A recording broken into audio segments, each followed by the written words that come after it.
120 কাতার, তার মধ্যে 80 কাতার হবে উম্মতে মুহাম্মাদি, বলেন সুবহানাল্লাহ।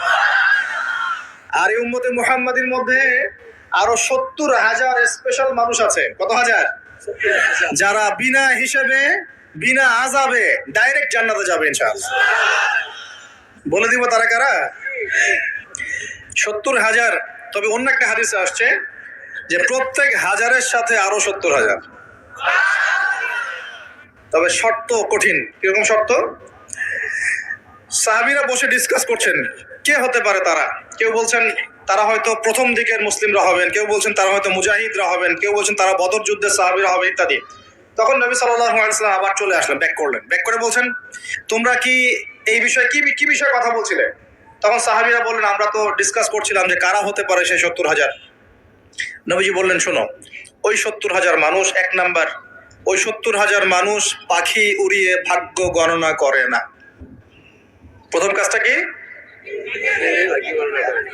মানে তারা ইসলাম এত কঠিন ভাবে পালন করে যে পাখি উড়িয়ে ভাগ্য গণনা বা হাত দেখা, রাশিফল, এরকম শিরিকের ধার কাছেও নাই। তারা শিরিকের ধার কাছেও নাই। 2 নাম্বার, তারা আগুনের শেকা বা উল্কি দিয়ে, এই ট্যাটু আছে না, ট্যাটু উল্কি আঁকে আগুন দিয়ে, এই ধরনের ট্যাটু উল্কি তারা আগে না শরীরের মধ্যে। এইসব কুলক্ষণে সুলক্ষণে তারা বিশ্বাস করে না।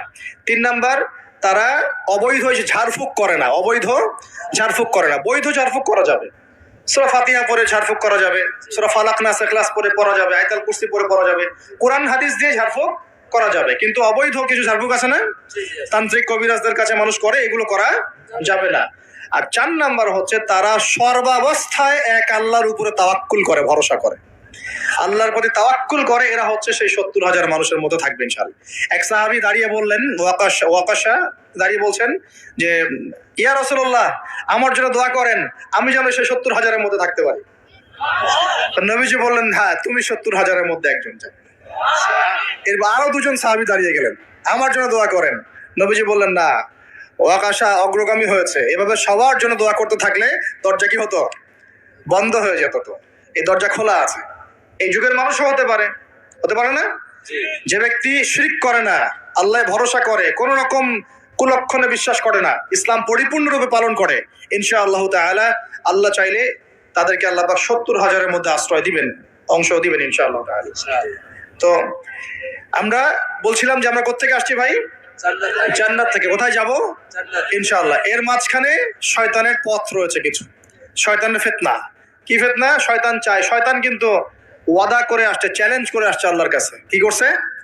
চ্যালেঞ্জ। শয়তান কি চ্যালেঞ্জ করছে জানেন? শয়তান চ্যালেঞ্জ করছে যে রব্বি, শয়তান বলছে রব্বি মানে হে আমার রব। শয়তান কিন্তু আস্তিক, শয়তান কিন্তু আল্লাহকে বিশ্বাস করে।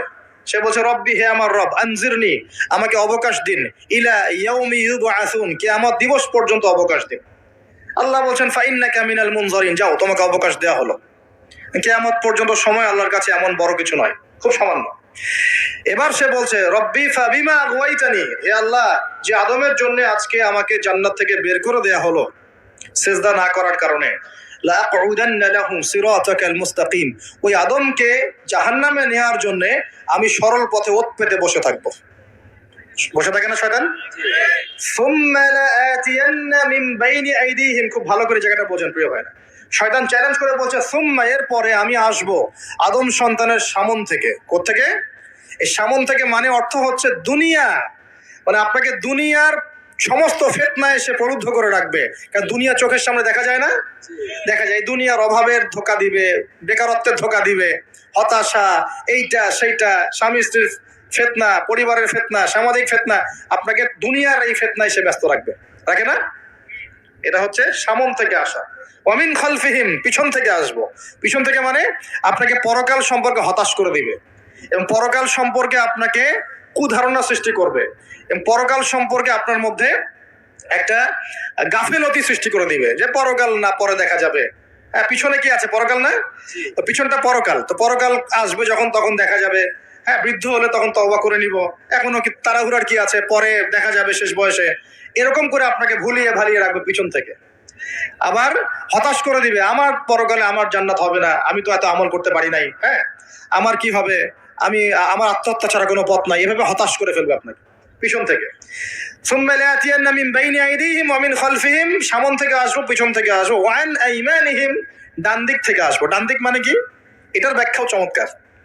ডান দিক মানে কি? আমরা বলি না ডান পক্ষ খুব ভালো মনে করি না? ডান পক্ষ ভালো, ডান দিকটা ভালো, শুভ মনে করি তো। ডান দিক হচ্ছে আপনাকে নেক্সট সুরতে সে ধোকায় ফেলবে। ডান দিক মানে কি? নেক্সট সুরতে ধোকায় ফেলবে। মনে করেন ডান দিক মানে ভালো, মানে আপনি নামাজ পড়ছেন কিন্তু নামাজের মধ্যে শিরিক ঢুকাই দিবে, মানুষ দেখতেছে ভালো করে নামাজ পড়ি, নামাজ যাকাত দিচ্ছেন, দান সৎকার করছেন, মনের মধ্যে রিয়া ঢুকাই দিবে, ভালো কাজই তো করছে, ঠিক আছে? মানে হ্যাঁ, এটাও ঠিক। ওই যে হালাল প্রেমের দিকে উদ্বুদ্ধ করার চেষ্টা করবে। ডান নেক্সট সুরতে ধোকা, নেক্সট সুরতে।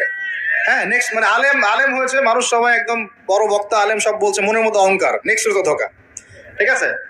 বা মনে হচ্ছে যে এক ভাইয়ের গীবত তহমত সমালোচনা করাকে সে দিনের পথে সংগ্রাম মনে করছে, নেক্সট সুরতে ধোকা। হ্যাঁ, এক ভাইয়ের সমালোচনা করা, গীবত করা, তার চরিত্র উদ্ধার করে ফেলা, এটাকে সে মনে করছে যে দিনের জন্যই করছি, ঠিক আছে? নেক্সট সুরতে ধোকা, মানে নেক্সট সুরতে, ডান দিক থেকে মানে কি? নেক্সট সুরতে আপনাকে ধোকায় ফেলে দিবে। ফেলছে না? ফেলছে। কিন্তু এটা কিন্তু ডেঞ্জারাস। এটা কাদের জন্য? এটা আবেদ মানুষদের জন্যই, যারা আল্লাহকে মানে, রাসূলকে মানে, চেষ্টা করে দিনের পথে চলার জন্য, এদেরকে সে ডান দিক থেকে আসবে আর কি। মানে আমাদের ক্ষেত্রে আল্লাহ পাক হেফাজত করুন, বলি আমিন। আর চতুর্থটা হলো ওয়া আন শামাইলিহিম, ওদের বাম দিক থেকে আসবে। এটা কেমন? এটা হচ্ছে ফাসেক জালেম শ্রেণীর মানুষ যারা, তাদের সামনে মদ, জুয়া, জেনা সবকিছু উন্মুক্ত করে দিবে, এগুলোর পিছনে ছোট হয়। তো এইভাবে চতুর্দিক থেকে শয়তান আসবে এবং বলবে, আল্লাহকে বলেছে ওয়ালা তাজিদু আকসারাহুম শাকিরিন, আল্লাহ আপনি বেশিরভাগ আদম সন্তানকেই শুকরগুজার পাবেন না। এটা কি বাস্তব না? এখন বেশিরভাগ মুসলিম নামাজ পড়ে না? পড়ে না? বেশিরভাগ মুসলিম যাকাত দেয় কি দেয় না? রমজান মাস আসছে, দেখবেন বেশিরভাগই অনেকেই রোজা রাখবে না, আছে না? রমজান মাসে মানুষ বেপরদায় চলছে না? রোজা রেখেও মানুষ মাপে কম দিবে না? নামাজ পড়েও সুদ খাচ্ছে না? মানে বেশিরভাগ মানুষ কিন্তু